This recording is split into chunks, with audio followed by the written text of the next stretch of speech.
Hello and welcome to tonight's webinar on profit drivers in a mixed cropping and livestock enterprise. I'm Jodie Rizzo O'Brien and I'm one of the coordinators of Sheep Connect. So if you're not familiar with Sheep Connect is an extension project which provides opportunities for producers to be involved in practical programs where positive change on on-farm production and management practices can be undertaken. You can find out more information about Sheep Connect at our website sheepconnectsa.com.au or follow us on Twitter at sheepconnectsa. Projects such as Sheep Connect SA is not possible without the support of our funders, and we acknowledge them: AWI, Primary Industries and Regions South Australia, and the Sheep Industry Fund of South Australia. Just to highlight a couple of events that we've got coming up in the next month, we've got some tech workshops at Narracourt and Jamestown, and if you should want some more information about them, please contact Ian, and his mobile's there. Just a disclaimer from the Government of South Australia about tonight's webinar. It's my pleasure to introduce our panellists for tonight, Simon Voigt. Simon is a agribusiness consultant with Rural Directions based in Clare, but he has real practical advice through his involvement with the family farming business in the mid-north of South Australia, where they are broadacre grain and livestock producers. So thanks, Simon. Excellent, very much, Jodie, and yeah, great to be here tonight and really looking forward to come through mixed enterprise profit drivers this evening. So yeah, the insights that we'll share this afternoon come from the MLA project. And the data for this project was collected for the 2014 to 2016 production years, and just keen for you to keep in mind the seasonality from that period in time. This was a national project covering mixed enterprise across southern Australia, so covered from southern New South Wales down through to Victoria, Tasmania, South Australia and Western Australia, and we worked with 3 other consulting companies as project partners in those regions. And in terms of a bit of background on the project, we collected 100 whole of business benchmarking data sets that we specifically from mixed enterprise businesses, and they all had a minimum of 3 years of data to capture the influence of seasonality. And we selected top 20% producers based on either return on equity or return on assets managed, and we looked at both of those measures. And we also complemented the quantitative analysis with a qualitative survey and really focused on what it takes to integrate livestock enterprise and a cropping enterprise simultaneously. If we have a look across the southern region, this was the pattern that we see on return on equity performance between top 20% and average businesses. And key thing that I'm to highlight there is that nationally, on average, the top 20% are producing around 8% return on equity in comparison to 3% for the average. And so there's a significant gap in financial performance between the top 20% and average businesses. It's not as though the top 20% are 20 or 30% more profitable. They're actually more like 250% more profitable, so a significant gap. Mixed enterprise, it's certainly a common production system in southern Australia. It's often promoted on the principle of diversification being beneficial.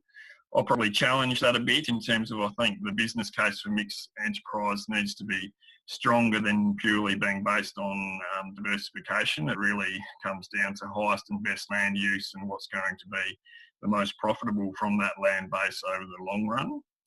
And with that, mixed enterprise as a production system certainly has a stronger fit in some regions within South Australia than others. And if we go to a separate data set for a while and look at a GRDC data set that collected 5 years of data, in the high rainfall, heavy soil type regions in the mid-north and lower Eyre Peninsula, 40% of the high performing businesses were mixed enterprise, whereas in the Mallee and Upper Eyre Peninsula, 75% of the high-performing businesses were mixed enterprise. So it certainly has a stronger fit in the Mallee and Upper Eyre Peninsula regions, and that's based on the strength of the medic cereal system or the medic cereal system. The challenges, I have a number of challenges with mixed enterprise or multi-enterprise, and I've got those up there on the slide now.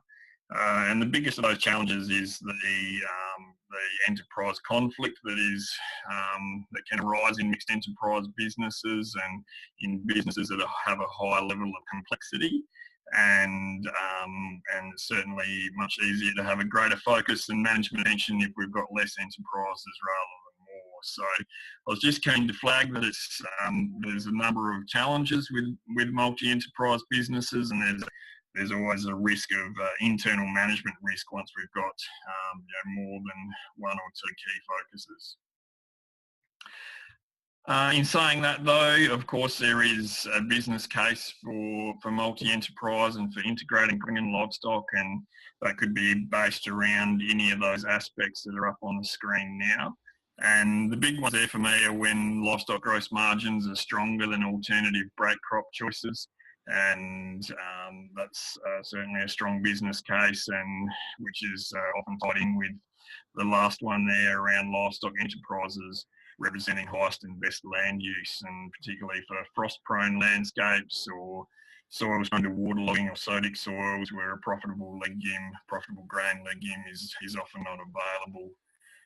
And we're certainly seeing the frost footprint grow, and with that we're seeing the solution to that is a farming systems change, and livestock are part of that farming systems change on high frost risk landscapes. In terms of mixed enterprise, when it's done really well, what does it look like? And mixed enterprise done really well looks like what we see there on the right-hand side pie chart, and I'd like you to focus on the green wedge, which is looking at true net profit before tax. And so that's after putting a market value on all family labour and after depreciation and financing costs and true net profit before tax. And what we see amongst top 20% businesses is that those businesses over a long run analysis are retaining 30% of turnover as true net profit before tax, in comparison to the average businesses in the data set, which are retaining less than 10% of turnover as net profit before tax.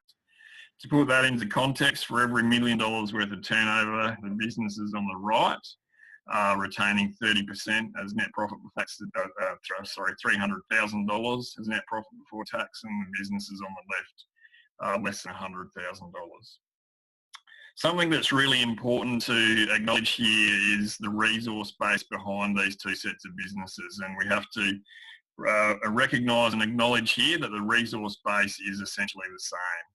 This data is driven from the agroecological zone upwards, and so the soil types and rainfall environment, the climatic conditions are essentially pretty similar when we take a long run analysis.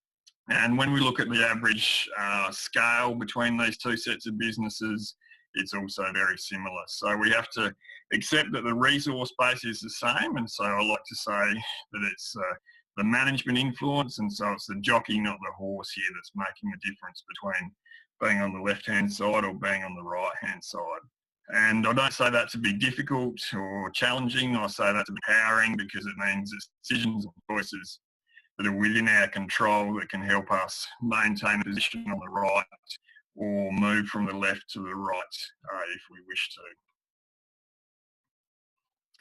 So this capacity to retain 30% of turnover as net profit before tax is a pretty exciting position to be. It's what I like to refer to as low risk, high margin agriculture. It's businesses that are very important for a 30% production shock, so that reduced income by 30%, and they could still break even in those scenarios. And so, what is it that these businesses are doing differently? And with this project and with a GRDC project that was completed before this one, we were able to identify 4 primary profit drivers that separating the top 20% businesses from the remaining 80%, and we come up with a primary profit driver framework. And this primary profit framework is really, in terms of if we sat one in a room and asked what the profit drivers were in this business, we could easily come up with 30 or 40 different profit drivers, and they all have relevance and importance. But this framework allows us to structure them in a way, a primary profit driver framework, and the 4 things that are really making a difference. And so the first of those four is gross margin optimisation, which is income less costs to margin. You could look at it at the whole of business level, or you could look at it at the enterprise level or the per hectare level. And it's an operational profit driver because it can be manipulated and changed on a 1 to 3 year time window. Once we've optimised gross margins, what's the next primary profit driver? It's having a low cost business model. And essentially that means having a low overhead cost structure and getting an excellent level of utilisation from machinery and labour and having low general overhead cost structure. And that's more structural in nature. It's also linked and influenced to how much debt we carry on our balance sheet. And I call it a structural profit driver because it's one that if we're out on one of those marks or metrics, it's a longer-term journey to realign ourselves. And so it takes a really good team and a really good jockey with a really supportive stable to both optimise gross margins and achieve it in a low-cost manner and get really high levels of utilisation from machinery and labour. And that's what the third profit driver is around people and management. And fourth primary profit driver is risk management and how we manage against the risks that are inherent in agriculture around seasonal risk and around commodity pricing risk and all the other areas of risk that we're exposed to. And what really excites me about 20% businesses is they're what I like to call low risk and high margin businesses. Important to recognise that it's the interaction of these four profit drivers that's resulting in different profit outcomes. There's some high revenue businesses that are falling short of top 20% because they've got high or undisciplined variable cost structure, and that could be in their cropping enterprise or it could be in their livestock enterprise. There's high gross margin businesses that still don't make it to the top 20% because they've got a high overhead cost structure. Naturally, there is a range of secondary and some key principles with gross margin optimisation in a mixed enterprise context are that to make it to be a top 20% enterprise producer, really need superior gross margin performance in both your cropping enterprise and your livestock enterprise.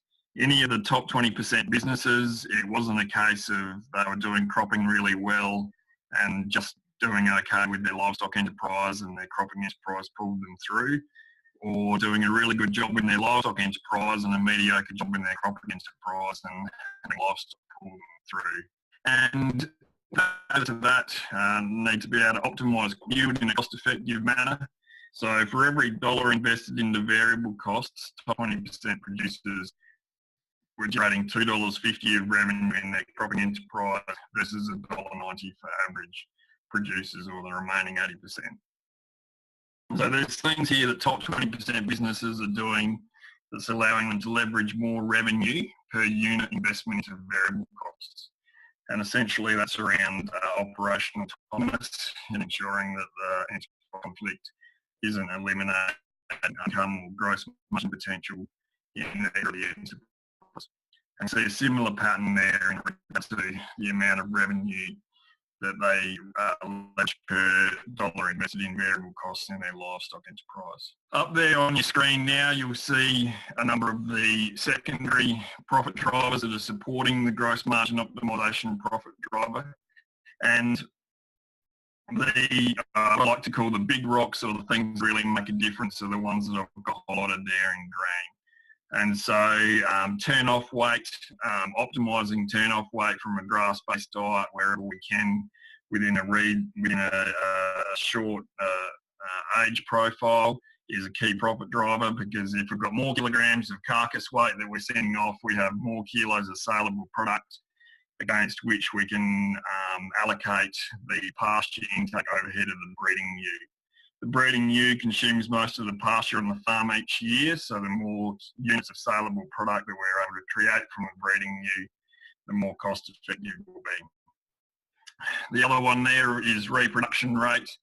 And the third one there is adult fleece value, which are all of the key components of individual animal performance, which will, when combined with optimising stocking rate, will help us have a high performing livestock enterprise. I've also highlighted grazing management there because that's the key to being able to achieve those goals from a grass-based diet as much as possible. Because when we're feeding a grass-based diet, we have a cost of 10 cents per kilo of dry matter in comparison to 30 or 40 cents per kilo of dry matter for supplementary feeds.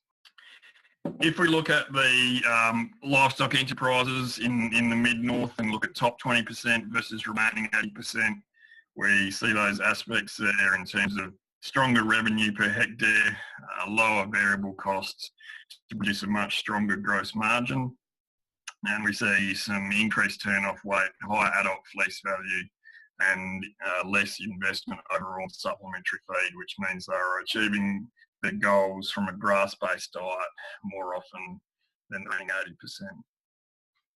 And we see a similar pattern if we look at the Mallee Upper Eyre Peninsula,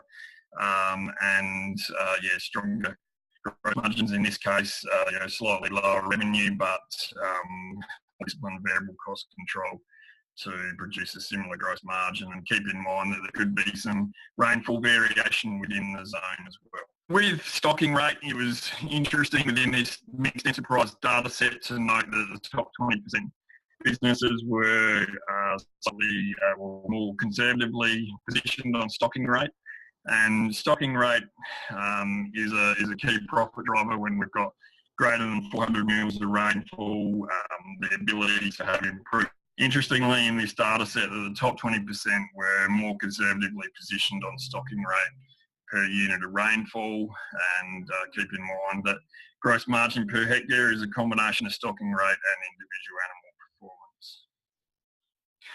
Just looking at a table there from pasture principles workshops that we deliver across South Australia, and just looking at the influence of pasture allocation. And if we've got lambs growing at 100 grams a day, they're requiring approximately 1.2 kilos of dry matter intake per day, assuming 10 megajoule energy diet.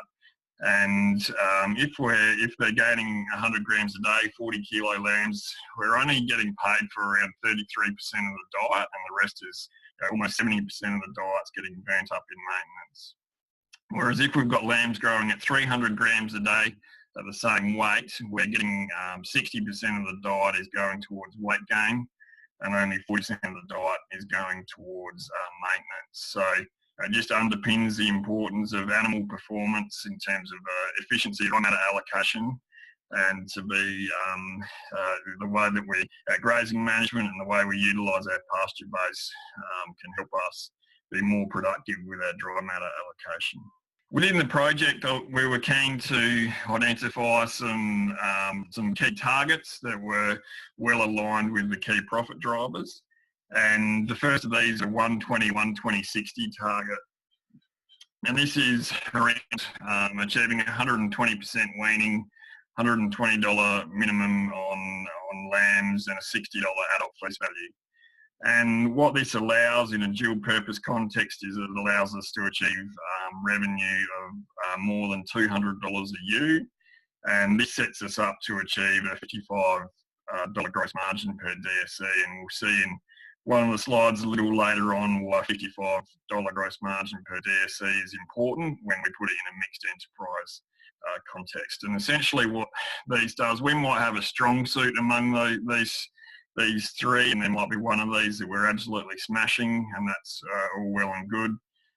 Keep in mind that this is taking a long-term pricing view, but if we're smashing one of those, that's really well and good, and challenge ourselves on the other two.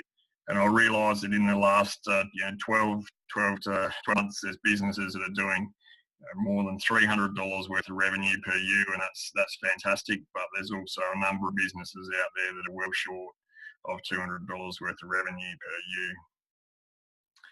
ewe. Reproduction rate, there's been a lot of great work happen in regard to reproduction rate and lamb survival, and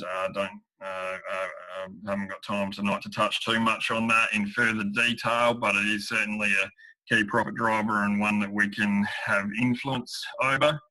And there's things that we can do to boost reproduction rate that can have a significant positive effect for the business. If we're running a maternal composite ewe and we don't have the advantage of harvesting higher fleece value and we're locked into a $15 fleece value, this is the targets that we'd need to achieve a similar level of revenue per DSE. So a 150, 135, 15, which multiplies out to about $220 of revenue per ewe, often a heavier ewe, so a slightly higher DSE rating. And essentially what those targets are set up to do is to have $100 of revenue per DSE. If we're missing out on fleece value, we're needing a good 30% more lambs and some increased turn-off weight to make up for that. And in regard to grazing management, certainly an advocate of replacement phosphorus, and if we don't have a replacement phosphorus strategy, and we're at risk of drawing down soil reserves, which is not good for long-term sustainability. Remember, benchmark there is that one DSE removes 1 unit of.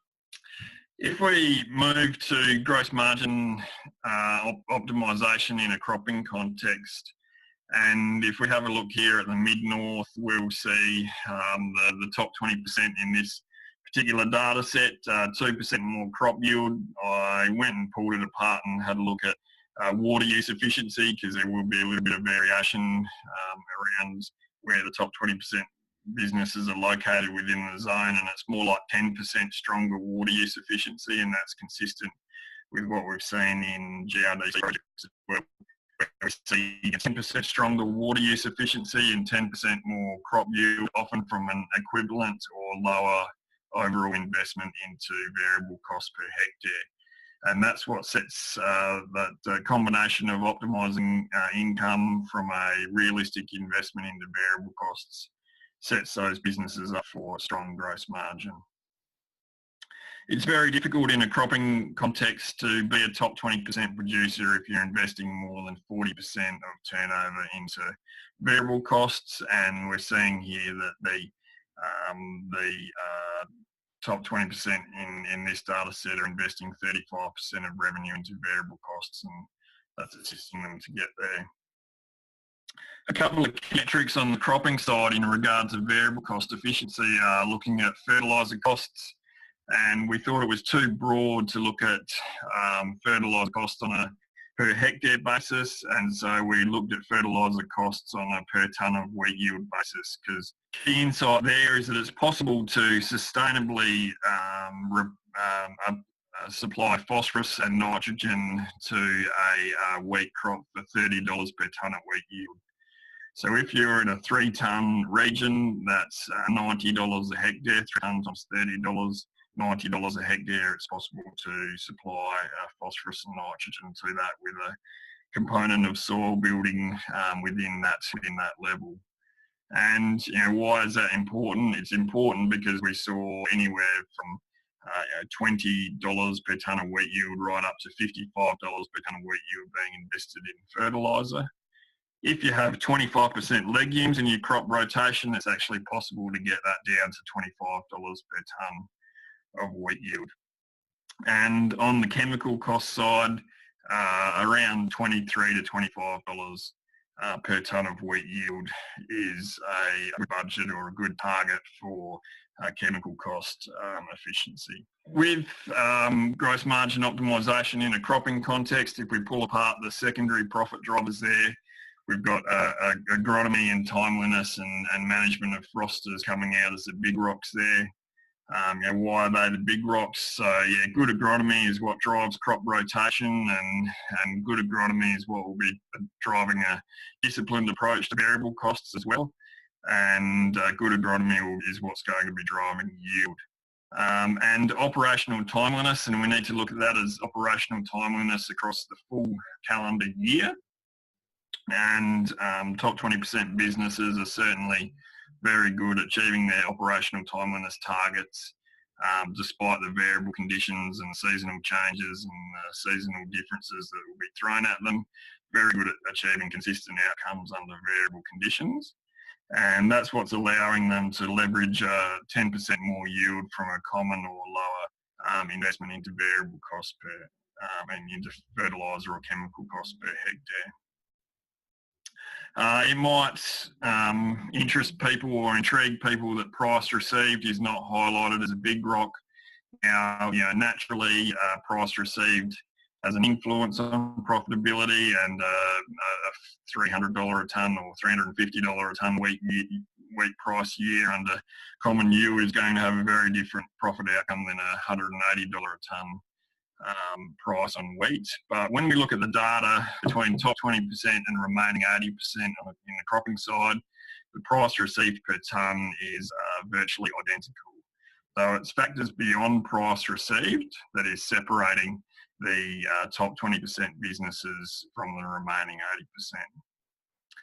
And with the frost footprint growing, certainly if we've got landscapes that have frost exposure, there is certainly a growing issue and a growing issue to be managed, and very critical in areas where that are experiencing frosts and increasing and regular incidents of frost, and livestock is certainly part of the farming system solution on those landscapes. So if you have a look at the key indicators there, in a cropping context, it's around achieving that 10% more yield from enhanced operational timeliness. It's keeping cropping variable costs to less than 40%, and it's hitting those targets of fertiliser use efficiency and chemical use efficiency, and trying to be as close or under those targets of $30 per tonne of wheat yield into fertiliser and $25 per tonne of wheat yield into chemical. So how those targets work, you take your whole farm investment into fertiliser that's relevant to your cropping enterprise, divide that by number of hectares cropped to give you a fertiliser cost per hectare, and then divide by wheat yield to give you fert cost per tonne of wheat yield. And it's an interesting one to track and monitor. If we change gears now and move to the secondary profit driver of having the second primary profit driver of having a low-cost business model, what are some key aspects there that we can unpack? We see top 20% businesses regularly achieving $600,000 worth of turnover per labour unit in a cropping context. More challenging to achieve this in a mixed enterprise context, but there are mixed enterprise businesses that are hitting the $600,000 of turnover per full-time equivalent labour unit. Another key one is that they are more realistically positioned on machinery investment to income ratio. We regularly see top 20% businesses at 0.8 to 1 on machinery investment to income ratio, which means for every in that context, for every dollar in turnover, they've only 80 cents invested in plant and equipment or in machinery. So for every $1 million worth of business turnover, they've only got $100,000 invested in plant and machinery, and that can have a significant influence on the low-cost business model profit driver. And it's really fascinating that top 20% businesses are creating 10% more yield. They've got stronger turnover per labour unit, and they're also doing it in a way, in a realistic way in regard to machinery investment. A benchmark that we like to look at that covers both labour productivity and machinery utilisation really well is TPML, or total plant machinery and labour, and we like to look at that as a percentage of income, as a percentage of farm revenue. And top 20% businesses are able to keep TPML costs down to 25% of turnover, whereas remaining 80% businesses are often around 35% of turnover on TPML. And so that means there's a difference of $100,000 in profit for every $1 million worth of turnover amongst the two sets of businesses, based on how they've structured their business in regard to machinery and labour. Labour productivity targets there, if we were a sheep only enterprise, 8,000 DSE per labour unit. I like looking at turnover per labour unit in a mixed enterprise because it gives us a better metric that covers both cropping and livestock, and we should seek to target now $600,000 there. It's not unusual to find mixed enterprise businesses with a high level of complexity that are only doing $200,000 or $250,000 worth of turnover per labour unit, and often in those businesses it requires a critical review of how they're investing their labour to identify how they could achieve a stronger level of business turnover from lower labour inputs. And yeah, a number of things there that influence labour productivity around simple and scalable systems and having quality infrastructure. And with the we've sort of unpacked some of the key livestock profit drivers, and we've unpacked some of the key cropping enterprise profit drivers, but naturally in mixed enterprise we need to be able to integrate both of the enterprises and run them simultaneously and at the same time, and that certainly is a unique and critical skill in itself.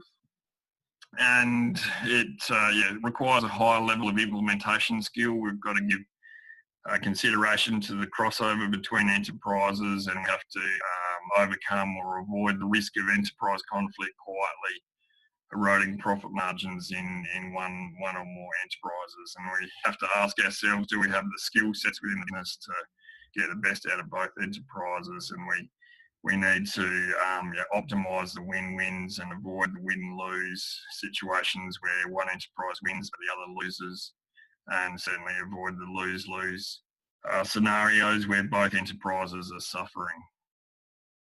And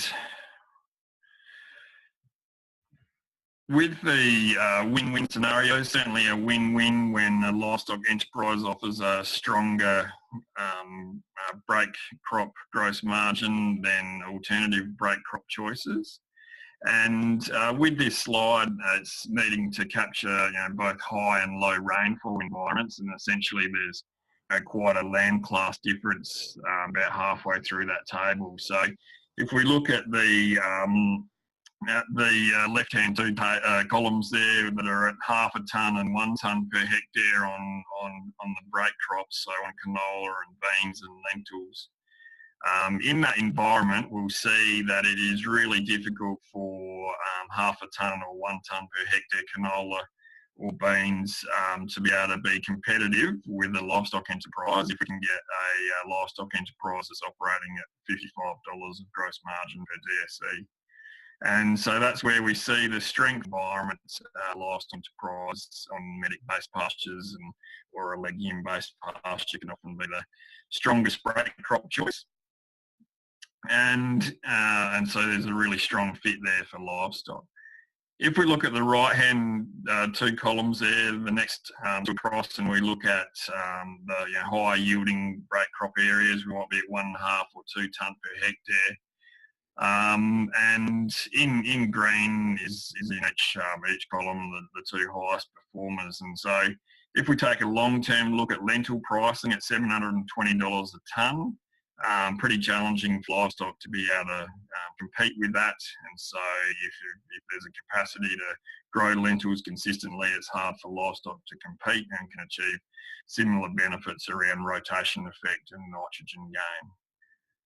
However, if livestock at $55 a gross margin per DSE can outcompete canola and beans. That's one of the reasons why we're seeing increased interest in livestock in a cropping system and having a livestock phase within the crop rotation.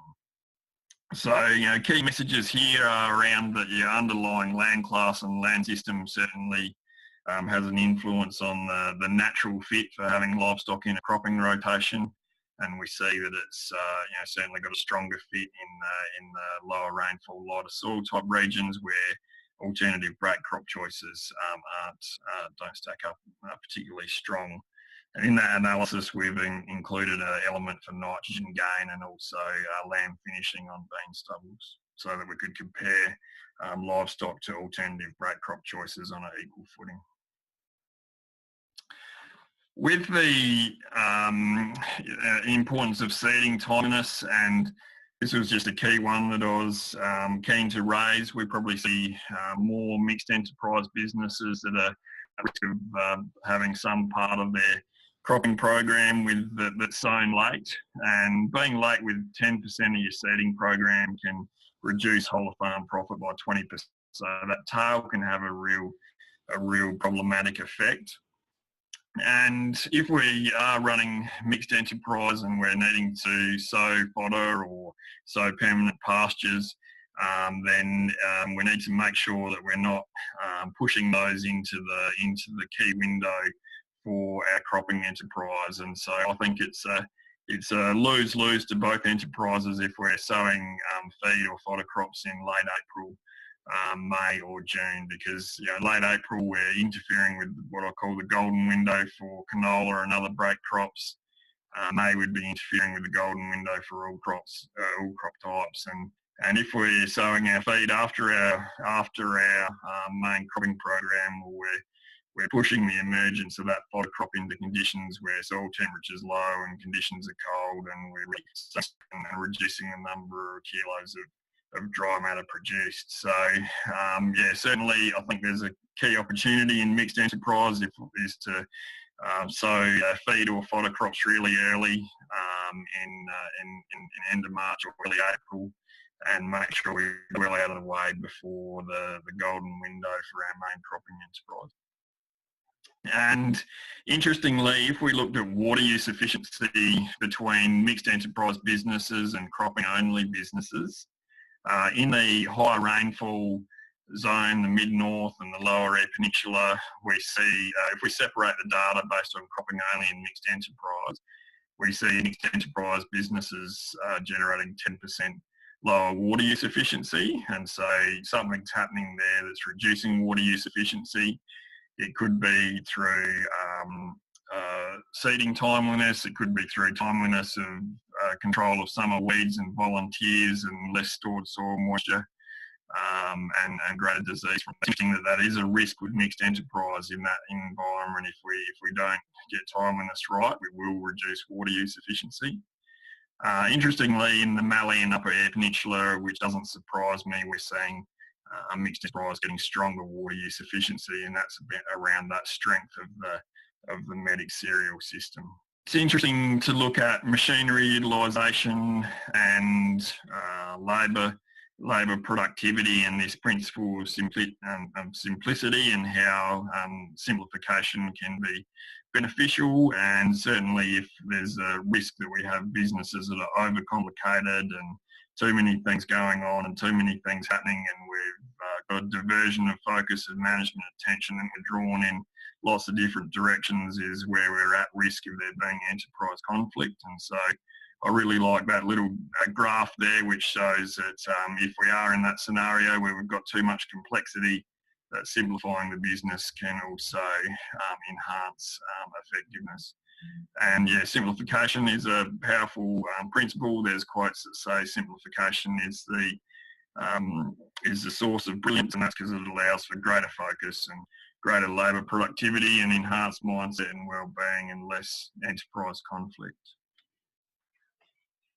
So a summary of the key integration messages, and there was certainly a lot more that we developed in the project around win scenarios and win-lose scenarios and lose-lose scenarios. It's so difficult to cover all of those within an hour time frame, and so I just focused on a couple of key ones there tonight. But in the integration side, the business case for multi-enterprise needs to be strong. We've got to manage, internal management risk needs to be managed so that we don't have enterprise conflict, or otherwise we're losing margin, and that margin loss could be significant.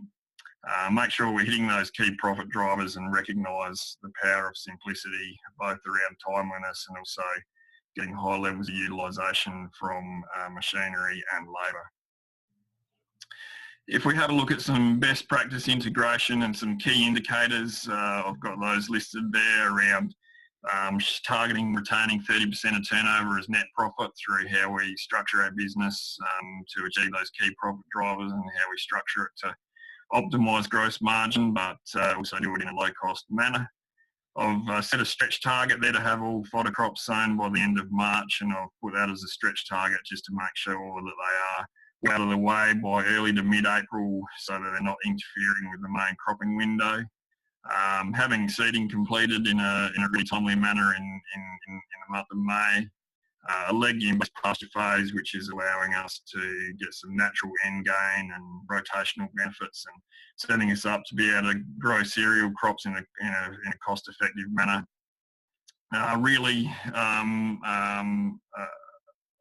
optimising adult fleece value, and $60 is entry level in today's wool markets, and there's plenty of flocks that are doing $80 to $100 or more of fleece value, and a really important profit driver to optimise. And it's amazing the genetic progress that's possible when we take a fleece value mindset is considerable, is quite significant, and we can have ongoing improvement in that over time if we take an objective approach on having a fleece value mindset. And the great thing is that a ewe that's harvesting $100 fleece often doesn't require much more pasture intake than a ewe that's harvesting a $40 or $60 fleece. So it's not completely grass free, but it is a trait that is somewhat grass free in terms of optimising it. Achieving heavy turn-off weight in a reasonable age profile. So I've got a 55.5 target for prime lamb enterprises, which is 55 kilos of live weight within 5 months of age. Recognise there'll be a stretch in some scenarios, but it is possible. Variable cost less than 40% of turnover in a cropping enterprise. TPML, that's total plant machinery and labour costs at 25% of turnover, which is driven by a realistic machinery investment to income ratio and a high level of turnover per FTE, and then strong reproduction rate. Contact details on the slides there, and more than happy to take any questions. Thanks, Simon. I encourage you, if you've got some questions for Simon, use your Q&A box there and send them through. But I do have a couple here, Simon.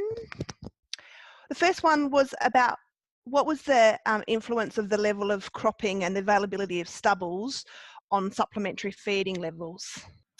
Yeah, it's a good question.